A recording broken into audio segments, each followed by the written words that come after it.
日睇新聞啦，我見到啦，有個又有啲網上情緣嗰啲騙案啊，最近俾人呃咗幾多錢啊？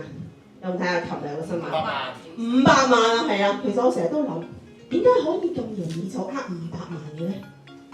打喺個電話度係咪啊？係咪啊？我都唔明啊！咁以前咧，我識有個即係好細個嘅時候咧，識個朋友。咁個朋友仔咧，佢又好勁嘅喎。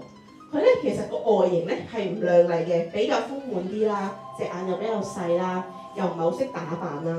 但係咧，我啊，女仔嚟嘅嗰個，嗰個女仔嚟嘅。咁啊，但係咧，佢就話俾我聽咧，佢有幾個男朋友。咁嗰幾個男朋友咧係冇見過面嘅。咁呢啲男朋友咧係每一個月咧都會俾錢佢使嘅喎。咁我就問佢啦，哇，點解你咁犀利嘅？嗰陣時即係20歲出頭。冇啊，同你哋傾下電話嗲下佢哋咪得咯。我話嚇點嗲啊？我唔教你嘅。跟住我就覺得原來咧後尾大個咗啦，成日啲人話咩散嬌的女人最好命啊，嗲下佢就得，但係我學極都學唔識，可以問下我老公。我老公坐喺後邊，你睇下佢，你睇佢樣。